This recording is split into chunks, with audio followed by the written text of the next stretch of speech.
અરે આવો વડાજામ આવો. શું જોવો છો વડાજામ? હા, મારા મોટા ભાઈનું સૌભાગ્ય મારા ભાભીમાં જ છો ને.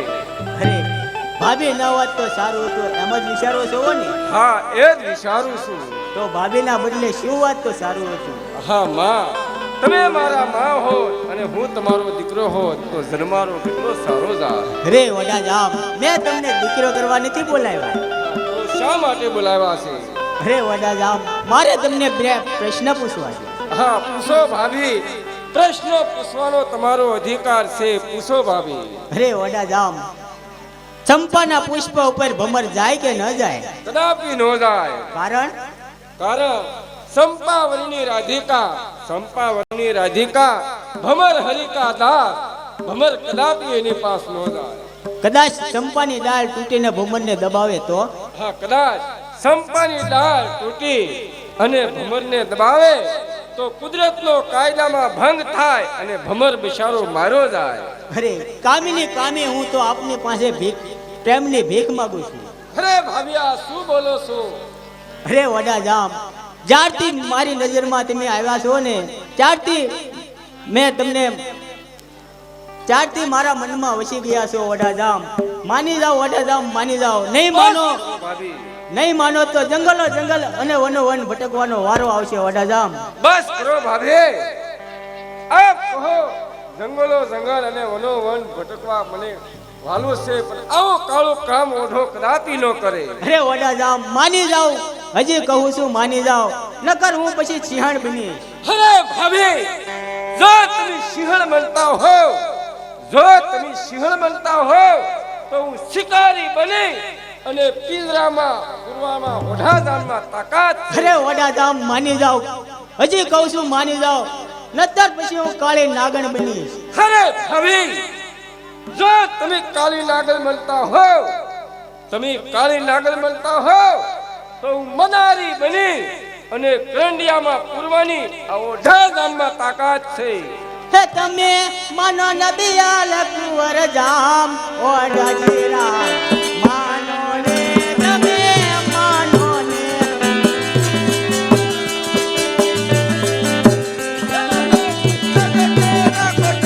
મારા ભાભીમાં વતન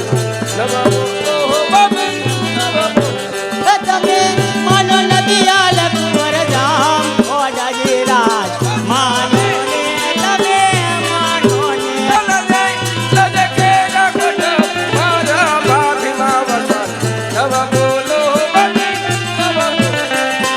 બોલે યોડે યોડે ગજરિયા પહેર્યા અને માથે સોનેરી પાગ. બોલે યાદો દેર બુજાઈની તોડેલી. અરે રે તમે માનો નબિયાલ કુંવર જામ ઓઢાજીરા માનો ને, તમે માનો ને.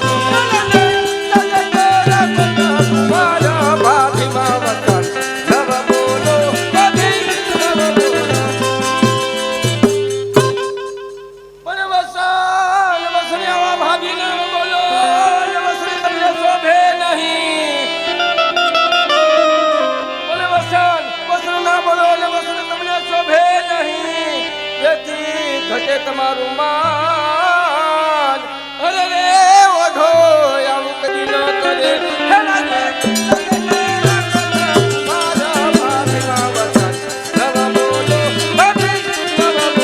હે તમે માનો નબિયાલ કુંવર જામ ઓઢાજીરા માનો ને, તમે માનો ને.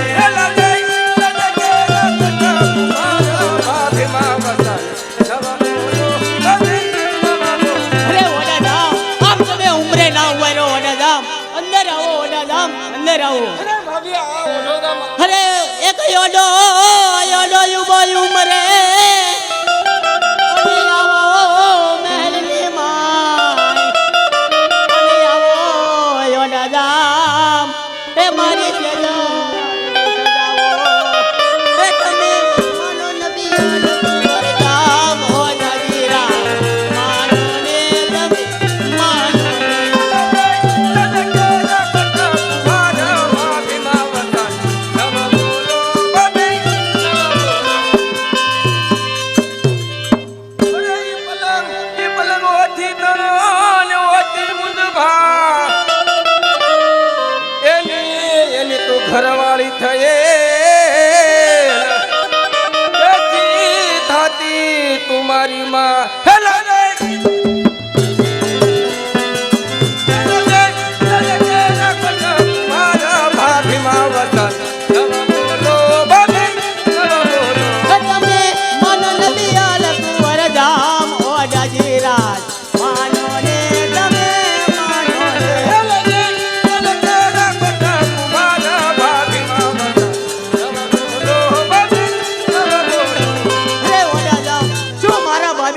ભાભી તમે મને ભાભી કહો છો ને તો મારા કાળિયામાં કાંટા વાગે છે કાંટા અને તમને એમ છે ને કે તમારા ભાઈની ઉંમર મોટી છે એટલે મારી ઉંમર પણ મોટી છે તો સાંભળો વડાધામ 14 વર્ષને 4 વડા 18 થયા નજર કરી નિહાળ હૈયું ન રહે હાથમાં બસ ભાભી બસ ગોરાણી ગોત્રેજ ભાયા બધી ભોજી દેતા વાના તજ્યો ખાસ આ ઓઢો કોઈ દિવસ ખાસ ખાય નહીં ભાભી આવ્યો તો પગે પડવા પાપમાં પડવા નહીં અરે વડાધામ પગે લાગવાથી પાપમાં પડાતું હોય તો લેવું બસ ભાભી બસ હવે બહુ થયું છે ભાભીમાં અરે વડાધામ હજી તો કાંઈ નથી થયું વડાધામ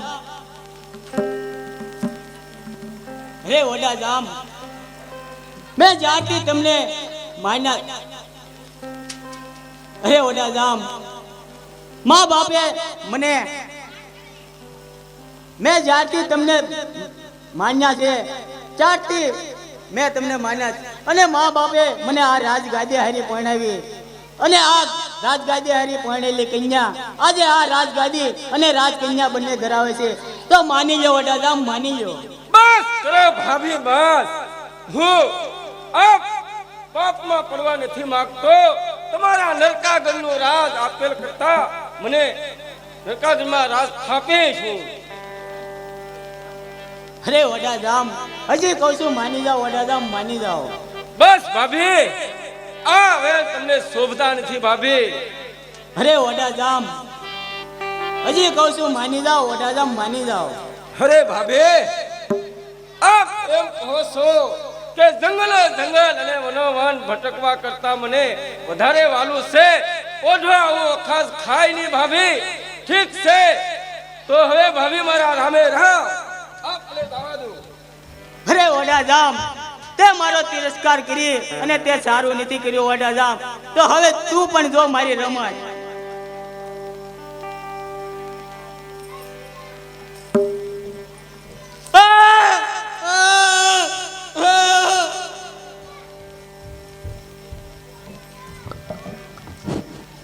અરે રાણી તમારી આવી દશા કોણે કરી કોણે કરી દશા તમારી રાણી મારી કોણે કરી દશા તમારી અરે મારી માનીતી રાણીની આવી દશા કોણે કરી છે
કહો એક વાર તમે બોલો આ મારી તલવાર છે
દશા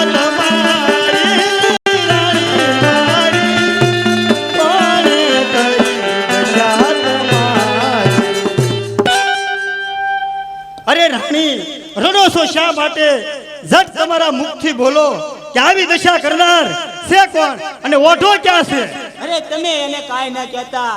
સોરું કસોરું થાય પણ માવતરથી કમાવતર ન થવાય. અરે નિસ નરાધમ, આવું કાળું કાળું કામ કરનાર ઓઢો છે ક્યાં છે ઈ નરાધમ? અરે એમાં એનો કાંઈ વાંક નથી. આ બધો વાંક તો આ રૂપનો છે. બળ્યો આ રૂપ કે મોટા મુનિઓનો પણ તપ છોડાવે, એમાં તમારા ભાઈનો શું વાંક? નાય રાણી, મારા રાજનો કાયદો છે. નાનો છોકરો હોય કે ખાટલામાં પડેલો ગઢો ડોસો હોય કે ભલે મારો સગો ભાઈ હોય, પણ કાળા કામનો કરનાર હોય એને સજા તો મળશે જ. તમે એને દેશ વટો ન દેતા. જોજો તમે એને દેશ વટો ન દેતા. એ તો હજી છોકરું છે. નાય રાણી, ઓઠાએ કાળું કામ કર્યું છે. હું એને દેશ વટો દઈશ. કાળા પોશાકે અને કાળા ઘોડે 12 વર્ષ માટે હું એને મારા રાજની હદની બહાર કરીશ. અરે તમે એને એવું ના કરતા. એ તો હજી છોકરું છે. એ તો હજી છોકરું છે. નાય રાણી, આવું કાળું કાળું કામ કરનાર મારા રાજની અંદર રહી નહીં શકે.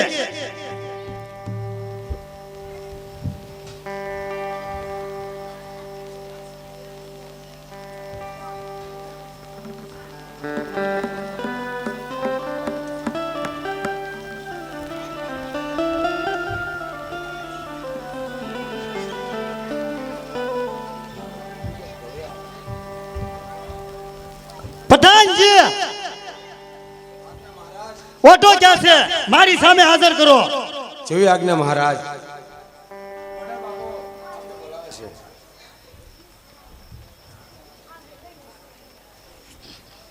હા મોટા ભાઈ, અત્યારે મને શા માટે બોલાવ્યો છે? હા નિસ નરાધમ, તારા ભાભીના મેલે તું શા માટે ગયો હતો? હા મોટા ભાઈ, મારા ભાભીના મેલે એ માટે હું ગયો હતો કે પાય વંદન કરવા માટે. બસ નાલાયક, ભાઈ વંદન કરવા ગયો છો કે તારા પ્રેમની ઝાડ ફેંકવા ગયો છો? અરે મોટા ભાઈ, આપ શું બોલો છો? આપને મોટા ભાઈ ખબર છે હું મહાકાલેશ્વરનો ભગત છું. બસ ઢોંગી નાલાયક, સગી ભાભી ઉપર કૂદ શરમ ખાવી જોવે? હા મોટા ભાઈ, આવી નારી સ્ત્રીના ઉપર વિશ્વાસમાં તમે પણ આવી ગયા. આપ જાણો છો કે મારો ભાઈ ઓઢો આવું કૃત્ય કદાપી કરે નહીં. હું મહાકાલેશ્વરનો ભગત છું. પણ મોટા ભાઈ, આમાં તમારો કોઈ દોષ નથી મોટા ભાઈ. આ જગતની રીત જ આવી છે. બસ ઢોંગી, જો હું ધારું તો એક જ તલવારથી તારા રાય રાય જેવડા ટુકડા કરી નાખું. પણ કાલ હવારે આ જગત વાતું કરશે કે મોટા ભાઈએ નાના ભાઈની હત્યા કરી, ઈ માટે તને જીવતો જવા દઉં છું. પણ સાંભળી લે ઓઠા, તું કાળા પોશાકે અને કાળા ઘોડે 12 વર્ષ માટે તું કચ્છની બહાર વયો જાજે, જીવતું રહેવું હોય તો. ભલે મોટા ભાઈ, આપની આજ્ઞા શિરોમાન્યા છે. પણ મોટા ભાઈ, આમાં તમારો કોઈ દોષ નથી. જગતની આ રીત છે કે હું હાસાનો કોઈ નથી. તમે જુઓ મોટા ભાઈ રે, આમાં હાસો મારો જાય. હાસો નહીં નરાધમ, તું ખોટો છો.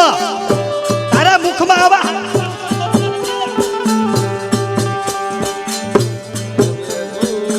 જગતની આ રીત રે, આમાં હાસો મારો જાય.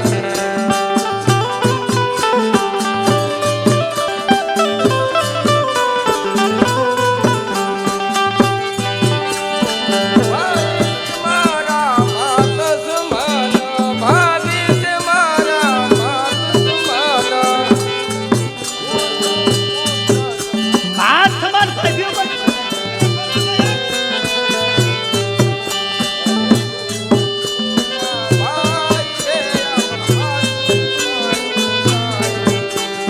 હા મોટા ભાઈ, ભાભી મારા માત સમાન છે.